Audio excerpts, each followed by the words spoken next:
bitch, your game, pop your shit, say something pretty, let's stay thick, beef with who she got the right one. All these bad bitch, they got the like none, and they all think I got the type one. Pick one, take it, I got the right one. These bad bitch you like is my son. Hey girlies, welcome back to my channel. I am Jess. I am a working mom and wife of two, and in that wife part, I am a meal spouse. Yeah, this is going to be a story time about my labor and delivery with my oldest daughter, Emerson. I have two COVID babies, if you don't know, 2020 and 2021. Yep, two of them. Not the one, but the two. And this is going to just be me telling my story of how my labor went, because Mother's Day is coming up, and also I feel bad because I did not document video wise either of my girls. Like, I have a lot of pictures, but I don't have like a lot of videos of like their pregnancy, their birth, none of that. So I'm gonna tell the story of how it all went down, starting with the morning I went into labor, or at least I think I went into labor. So the morning that I think I went into labor, I had a 39-week doctor's appointment. I was 39 weeks. That was the first day of the 39th week. And I went into that appointment, I'm gonna say I think it was the morning time. The appointment really could have been in the afternoon. I don't really remember at this point because I was so mind blown at the way this appointment ended. I don't even remember what time it was, to be honest. So I got to my appointment, I had the appointment, everything was going good. I get ready to get off the table to walk out of the door with the doctor, and guess what? I had a Braxton Hicks. Yeah, it was not a Braxton Hicks. When I was having the Braxton Hicks, my doctor said, by the way, let me stop and pause. I ain't get no promo for this, but let me tell you, Dr. Clark at Jackson Hospital, that's my girl. Like, she did her big one with Emerson. Like, she really pulled me through. She helped me through the pregnancy and the labor. Like, everything was just smooth in my eyes with her. She was the best, hands down. Like, we didn't go to nobody else. But yeah, so when I was having the Braxton Hicks, she said, are you having a contraction? I was like, no, I just think it's a Braxton Hicks, right? She said, well, since you're here, I want to go ahead and hook you up to the machine just to see how your body's responding with this being your first child. Me, I'm like, cool, okay. One less thing I got to do, you know, think about, like, whatever. Let's just see how it goes. That way I can be prepared or whatever. Well, y'all, she hooked me up to the machine. I don't think I was hooked up to that machine 20 whole minutes before she came back in and said, your contractions are 5 minutes apart. I said, oh, for real? She said, yeah. You don't feel them? I said, not at all. I said, I felt the Braxton Hicks maybe once, but that was when you saw it. And she was like, no, ma'am, you're having full-on contractions. Like, yeah, you're in labor. And I think I might have been 1 centimeter dilated. I probably wasn't even completely dilated, to be honest, y'all. Don't even know. I don't remember. Again, the appointment was so weird that by the time we got to the point where she told me I was in labor, I wasn't in active labor, but I was in labor, everything else went out the window. Everything else went out the window. I was in labor, essentially. I just was not in active labor. So she was like, I'm not going to be a good doctor if I send you home to wait on you to go in active labor. She said, I'm putting you in the hospital now. I was in that doctor's office by myself. My mother was downstairs because she had drove me to the hospital to the doctor's appointment. My doctor's office was in the hospital, so it was easy. It was an easy transition. My husband was at work, so I had to call my husband and tell him that I was getting admitted into the hospital because I was in labor. Imagine that phone call with your husband while he at work. It's still in the beginning of COVID, and he's like, what? On the phone. Yeah, y'all. That's how that kind of happened. So then I called my mom. I was like, hey, they're admitting me. You got to bring me my bags. You got to do all this stuff and blah, blah, blah, blah, blah. Bring me something to eat because I'm hungry too. I got to eat something. And so that happened. Okay, we get to the hospital. I get checked in, everything. They get me to my room. Y'all, the folks couldn't even find a good vein. Couldn't find a good vein for me. They poked me, I want to say like 3 times. 3 or 4 times before they had to pull a nurse from the ER to complete to come put my IV in. I don't like needles. If you know me, you know I do not like needles at all. I'm not a fan of them. So that was like torture to me. Worst thing I could ever experience. But nevertheless, it happened. Then after they got all of that done, I still was not really dilated. Nothing really had changed other than the fact that I was still having silent contractions. And I might have had like 1 or 2 that I felt every so often. Well, my doctor was like, well, I'm gonna let you sleep through the night, let you eat what you want, do what you want, blah, blah, blah, blah, blah. And then in the morning, we're gonna start the Pitocin at 7 a.m. Started the Pitocin at 7 a.m. and couldn't eat nothing. Y'all had Jello, water, ice chips. At first, I don't even like ice chips like that. But I had all of that stuff. And then once they started Pitocin, maybe like 2 hours after they started Pitocin, I started feeling everything. Oh my God, I feel like Superwoman.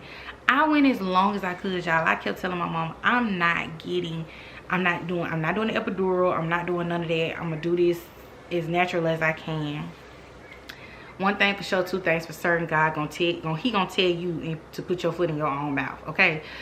By the way, to me, any birth is natural. Whether you have a C-section, whether you have epidural, whether you do it without medicine, with pain medicine, all of it is natural to me because it's natural. It's something men can't do, okay? It's all natural to me. So I was like, I'm gonna go as natural as possible. I'm gonna try to hold out. Maybe I could do this without medicine, y'all. I really want to say like 2 o'clock, maybe 5, to be honest. Maybe like 5 o'clock in the evening. I had taken all I could take. Water had not broken. Like I was, yeah, no, contraction after contraction after contraction all day long with nothing happening. I mean, dilating as slow as possible. My kids don't like me. I'm convinced. Like, I'm convinced they don't like me because why? Just why? All right. So about 5 o'clock, I was like, I done had it. Give me the medicine. They gave me Stadol. It is a pain medicine, yes. We gonna get to the actual pushing part in a minute with the Stadol. But they gave me the Stadol. Everything started to feel so much better, so much better. I was still feeling my contractions, but it was like just lessening the extremeness of it. Like I wasn't having to be like, like I was before, because like every time I had a contraction, I would grab the handles on the bed and just like tense up and everything. I couldn't even breathe. So yeah, so got that. I was seeing all kinds of psychedelic stuff going on. I'm pretty sure I saw a unicorn. I know the frogs can be purple, but these weren't the same. These was animated purple frogs. Yeah, animated purple frogs were hopping around my husband's head. It was some good medicine, let me tell you that. It was good. It was some good medicine. Do not condone anything outside of something that is prescribed for medical purposes only, but that was good medicine. And then maybe like 2 hours later, no, it was like an hour later. It's like 6:30, somewhere in there. The doctor came in and she was like, okay, your water still ain't broke yet. Like something is going on. We got to figure out what's going on. That lady walked out the room. She probably had got halfway down the hall. Boom. Water everywhere. I was like, I gotta pee. And I was gonna get her up to go pee, and bloop, water was just everywhere. Nurse came, look, she said, oh girl, your water broke. I was like, oh, I thought I just peed on myself. Like, you see how crazy this stuff you see how crazy this stuff sounds? Yes. I thought my water had broke. I mean, I thought I had peed on myself, but really my water had broke. Cool. So they were like, well, I'm gonna go get Dr. Clark. She has not made it to her other room yet, so we can go get her real quick. Cool. There was like, Dr. Clark, her water broke. She was like, girl, I was gonna go get the balloons to pop to make your water break. I was like, well, thank God you didn't need it. Because she did tell me, she prefaced with the fact that it could hurt or it would hurt. I know for a fact she said something about hurting. It wasn't gonna be painless, let's say that. So that happened. She was like, all right, well, your water broke, let's see what's going on. So we waited about another 30 minutes to an hour, and then around 7 something I went into, like, it was there. I was 10 centimeters dilated, like getting ready to push. She was like, okay, let's go ahead and do this. Let's do this. Y'all, I started pushing, and of course I was that person. She had already told me, don't scream. That was the first thing I did. That was the first thing I did, was scream. I wasn't even pushing, I was just screaming. She was like, you're screaming more than you're pushing. I need you to push. So I was like, okay. It had got to a point where they had put like a, what is it, like the oxygen mask on me, y'all. I had pulled it out. They were like, we're trying to help you, your oxygen. I was like, get this thing. I can't do what I need to do with it on. It was like, you have to have it on. So of course I had to keep it on. Had to have me some oxygen. I don't know what was going on. I don't know. I was just a tad bit still high. Let's just say that. It was wearing off. The medication was wearing off, but I was still a little high. So after she told me to stop screaming, I actually did stop screaming this time, y'all. I did. I stopped screaming, and I started actually pushing. Y'all, this is where it gets funny. Every time I push, she would tell me to relax, tell me to take a break. You don't tell nobody that. Not nobody like me. I ain't got good sense. Every time that lady told me to relax, you know what I did? My baby went right back up in the canal. She was like, okay, don't relax, just push. So I pushed. She like, okay, take a deep breath. That happened like 4 times. She was like, you know what? You are sucking her head back in. We just gonna keep you pushing. We ain't even feeling relaxed no more. And I was like, oh no, it's me. Like we really could have pushed her out in 3 to 4 pushes. It was my fault. It took us like 15 to 20 minutes to get her out just because of me. So I finally did it where I pushed and I pushed and I pushed. Y'all, I'm gonna tell y'all. My baby told me 2nd degree tear. I'm very upset about it. I don't really care. But got her out in about 15 minutes, and it was like, when you hold your baby in your arms after you have pushed them out, you don't even remember all of the stuff that happened. Like, all of that goes out the window. Now, do I remember all of that? Yes. But at that moment, it was just like, whatever, you're here. Oh my gosh, I just love you so much. And then they turn into little gremlins as they get older. But you know, hey, that is what it is. They're my gremlins. But yes, so I pushed her out. We did all of that good jazz, and then it was time to sew me up, y'all. This is where the story gets even crazier. They was getting ready to sew me up because I had a 2nd degree tear. Yeah, I asked the doctor what she was doing. She said, well, I'm pulling out the rest of your placenta, just making sure I get everything out. I could feel that. And then she started sewing up, and I said, Dr. Clark, are you in my butt?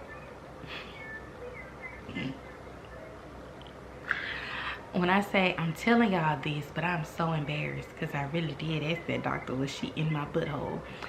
She was like, no, I'm not, but I am sewing you up because you did tear some. She was like, you should be fine. You know, we're gonna give you some laxatives so you can use the bathroom without having any issues. I still had issues. It took me about 4 weeks to poop after I had my daughter. That's a whole nother story. But yeah, so that is our labor and delivery. Oh, and I forgot to tell y'all, in the midst of me pushing, pooped on myself. People always say don't eat before you give birth. It don't matter if you eat or not. I didn't eat nothing. I barely had anything before I went into labor, actual active labor. Like, still pooped on myself, y'all. Still pooped on myself. I was like, oh my gosh, should I push the baby out? They was like, no, that's not a baby, that's poop. So yeah, don't let people tell you if you don't eat, you ain't gonna poop, baby. At the end of the day, eat you some food, because you still gonna doodle on yourself, okay? It's still gonna happen. But that is my labor and delivery story about Emerson, and how yeah, she came into this world a little bright-eyed, bushy-tailed, gray-eyed baby who still has very light brown eyes. They went from gray and then they went to green and then they went to like some other kind of very, very light brown, and now they're hazel and something. They're very super light. Like, yeah, that's my little gray-eyed baby. But that is it for this story time. I hope you liked it. Please do not forget to like, comment, and subscribe to my channel, because more and more videos will be coming to follow. I will say this: peace to everybody, because I'm a millennial and I would never stop doing the peace sign. Bye.